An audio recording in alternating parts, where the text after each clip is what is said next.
স্থানভেদে বিভিন্ন নামে পরিচিত হলে ফলটি অত্যন্ত সুমিষ্ট, খেতে সুস্বাদু এবং প্রত্যেকটা ছাদ বাগানের কাছে অত্যন্ত আদর্শবান গাছ হিসাবে পরিচিত। ভারত, বাংলাদেশ, পাকিস্তান বিভিন্ন জায়গায় বিভিন্ন নামে পরিচিত হলেও গাছটি কিন্তু আমাদের প্রত্যেকের কাছে আছে, তবে এর ভ্যারাইটি আলাদা আলাদা ভ্যারাইটি থাকতে পারে। হ্যালো ফ্রেন্ডস, আমি কমল হোসেন এবং আপনারা দেখছেন গার্ডেনার ট্রিপস উইথ কমল। ছাদ বাগানে আজকের ভিডিওর আলোচনার বিষয়বস্তু বর্ষার সময় আপনার ছাদ বাগানে আতা গাছের পরিচর্যা কিভাবে করবেন, কিভাবে ছাদ বাগানে আতা গাছে প্রচুর পরিমাণ সার প্রয়োগের মাধ্যমে বড় করে তুলবেন, গাছের ম্যাচুরিটি পেতে গাছকে কীভাবে খাবার দেবেন, গাছে এই সময় বিভিন্ন ধরনের রোগাক্রান্ত অবস্থা থেকে দূর করার জন্য কীভাবে পরিচর্যা করবেন, আসুন আজকের ভিডিও থেকে জেনে নিন। আজকের ভিডিওটি দেখলে আশা করি আপনার এই যে আতা গাছ সম্পর্কিত নানা যে তথ্য, সেই তথ্য জেনে যাবেন এবং গাছ পরিচর্যা সম্পর্কিত অনেক আপনার গুণগত মান বেড়ে যাবে। তো ভিডিওটি না স্কিপ করে কন্টিনিউ করুন।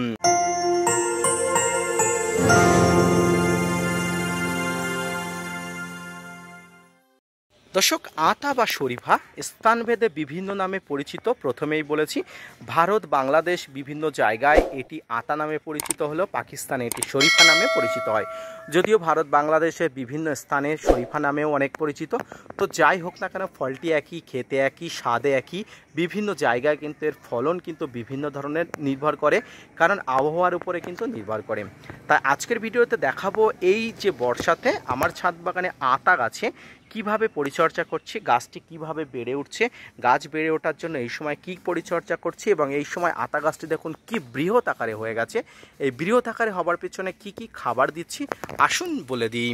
প্রথমেই বলি, এই সময় যদি আতা গাছে প্রচুর পরিমাণ ফল থাকে সেক্ষেত্রে খাবার কিন্তু অপরিহার্য, কারণ যে কোনো গাছের বেঁচে থাকার জন্য খাবার একটি অন্যতম গুরুত্বপূর্ণ তাৎপর্য বা দরকারি। গাছের স্বাস্থ্য ভালো রাখার জন্য খাবার যেমন দরকারি, ঠিক তেমনি গাছের ফলকে বড় করে তোলার জন্য, পুষ্টিকর করে তোলার জন্য, স্বাস্থ্যবান করে তোলার জন্য কিন্তু অবশ্যই দরকারি। তাই খাবার আপনাকে দিতে হবে। যদি আপনার ছাদ বাগানে গাছে কোনো ফল না থাকে তাহলে খাবার দেওয়ার প্রয়োজন অবশ্যই আছে, তবে সেক্ষেত্রে অল্প পরিমাণ খাবার আপনি দিতে পারেন বা ভারী খাবারও দিতে পারেন। তো আসুন আমি বলে দিই। ধরুন আপনার ছাদ বাগানে গাছে খাবার আছে বা ক্ষমা করবেন, ধরুন আপনার ছাদ বাগানে গাছে ফল আছে বা ফল নেই, তাহলে কি করবেন? এই সময় আপনি গাছের গোড়াতে আপনি খাবার দিয়ে দিন। কি খাবার দিয়ে দেবেন? এই সময় আপনারা গাছের গোড়াতে যে খাবারটি দেবেন সেই খাবারটি হলো মিশ্র খাবার। এই মিশ্র খাবারের মধ্যে থাকবে নিমখোল, শিংকুচি, হাড়গুঁড়ো, ভার্মিকম্পোস্ট, সর্ষের খোল, বাদাম খোল, অর্থাৎ গাছের বেঁচে থাকার জন্য 16টি ম্যাক্রো এবং মাইক্রোনিউট্রিয়েন্ট উপযোগী যে খাবার, সেই খাবারগুলো কিন্তু আপনাকে যথাযথ পরিমাণ দিতে হবে। কতটা পরিমাণ দেবেন? প্রতি 10 কেজি মাটিতে কিন্তু আমি 100 গ্রাম খাবার দিই। তাই আপনারা গাছের গোড়াতে কতটা পরিমাণ খাবার জল আছে বা খাবার দেওয়ার প্রয়োজন আছে সেটিকে লক্ষ্য রেখে কিন্তু আপনি অবশ্যই পরিচর্যা করবেন। এরপরে যেটা করবেন সেটা হচ্ছে গাছের বিভিন্ন ধরনের কীটপতঙ্গের আক্রমণ, ফাঙ্গাসের আক্রমণ, ব্যাকটেরিয়ার আক্রমণকে দূর করতে হবে। গাছের বিভিন্ন ধরনের কীটপতঙ্গের আক্রমণ যেমন পিঁপড়ার আক্রমণ, লেদা পোকার আক্রমণ, পাতা খাওয়া রোগের আক্রমণ, বিভিন্ন ধরনের পতঙ্গের আক্রমণ ঘটে। এই পতঙ্গের আক্রমণকে গাছকে দূর করতে হলে আপনাকে অবশ্যই ফাঙ্গিসাইড কীটনাশকের ব্যবহার করতে হবে। এই ফাঙ্গিসাইড কীটনাশকের ব্যবহার কতটা পরিমাণ করতে হবে? আপনারা এই সময় গাছকে সুস্থ স্বাভাবিকভাবে রাখতে গেলে আপনারা অবশ্যই প্রতি লিটার জলে 1 থেকে 1.5 ml ফাঙ্গিসাইডের সঙ্গে 1 থেকে 1.5 গ্রাম কীটনাশক একত্রে মিশিয়ে আপনার সমস্ত প্রকার গাছে, বিশেষ করে আতা গাছে পরিচর্যা করবেন। প্রতি 7 দিন অন্তর আপনারা অবশ্যই আতা গাছে কীটনাশক এবং ফাঙ্গিসাইড প্রয়োগ করবেন। তাতে কিন্তু ফাঙ্গাস এবং কীটপতঙ্গ যেমন মাকড়, লাল মাকড়, সাদা মাছি, বিভিন্ন ধরনের মাছির উৎপাতের হাত থেকে কিন্তু গাছকে রক্ষা পাওয়া যাবে।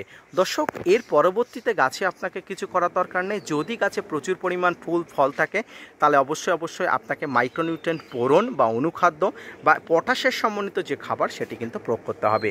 এই খাবার কতটা পরিমাণ দেবেন? প্রতি লিটার জলে 1 গ্রাম বোরনের সঙ্গে 1 গ্রাম এসওপি অর্থাৎ এই যে সালফেট অফ পটাশ, এটি ভালো করে দিয়ে আপনার ছাদ বাগানে কিন্তু এই ধরনের আতা বা শরীফা ফল গাছে কিন্তু আপনাকে পরিচর্যা করতে হবে। এতে কিন্তু গাছের গ্রোথ ভালো হবে, স্বাস্থ্যবান হবে, হৃষ্টপুষ্ট হবে, শাখা পোশাকা যুক্ত হবে এবং গাছের কিন্তু অনেক ধরনের সুস্বাস্থ্য অবস্থায় থাকবে এবং প্রচুর পরিমাণ ফুলের আগমন হবে নির্দিষ্ট বয়স হয়ে গেলে।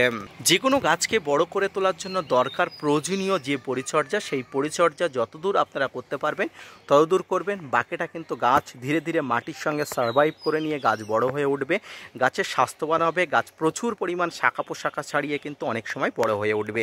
এভাবে কিন্তু আপনার ছাদ বাগানে আতা বা শরীফা ফল গাছের পরিচর্যা করতে হয়। গাছকে বৃদ্ধির জন্য খাবার দিতে হয় এবং খাবার কতদিন অন্তর দেবেন? প্রতিটি খাবার দেওয়ার মধ্যে মোটামুটি 2.5 থেকে 3 মাস সময় রাখবেন। অর্থাৎ ধরুন আপনি এই জুলাই মাসে খাবার দিয়েছেন, আবার কিন্তু আগস্ট, সেপ্টেম্বর, অক্টোবর অর্থাৎ আপনারা শীতের আগে কিন্তু আবার খাবার দিতে পারবেন। এইভাবে আপনি যখনই খাবার দেবেন তখন থেকে 3 মাস পরবর্তীতে আপনি আর খাবার দেবেন না, তাহলে কিন্তু গাছ সেই খাবার খেয়ে খুব ভালোভাবে কিন্তু বেড়ে উঠবে। আজকের ভিডিওটি এই পর্যন্ত, দেখা হচ্ছে পরবর্তীতে নতুন কোনো ভিডিও নিয়ে, নতুন কোনো তথ্য নিয়ে। আতা বা শরীফা ফল গাছ নিয়ে যদি আপনার কোনো আগ্রহ থাকে, যদি কোনো তথ্য আমাকে দেওয়ার থাকে, যদি কোনো ছবি আমাকে দেওয়ার থাকে, অবশ্যই দেবেন, অবশ্যই কমেন্টস বক্সে দেবেন। এবং আপনাদের উদ্দেশ্যে একটা গ্রুপ আমি অনেকদিন আগে ক্রিয়েট করেছি, যেখানে আপনাদের যাবতীয় সমস্যার কথা আপনারা জানাতে পারেন সরাসরি আমার হোয়াটসঅ্যাপ চ্যানেলে। তাই আপনারা সেখানেও কিন্তু আপনারা অ্যাড হয়ে যেতে পারেন।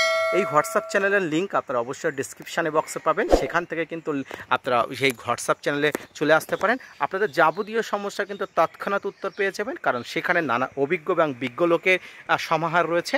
আমি না থাকলেও সেখানে কিন্তু নানা ধরনের অভিজ্ঞ বা বিজ্ঞ লোক উত্তর দিয়ে দেবেন, এবং পরবর্তীতে তারা না পারলে আমি অবশ্যই আপনাদের যথাযথ উত্তর দেওয়ার চেষ্টা করব। সুস্থ থাকুন, ভালো থাকুন, ছাদ বাগানকে ভালো রাখুন। ধন্যবাদ।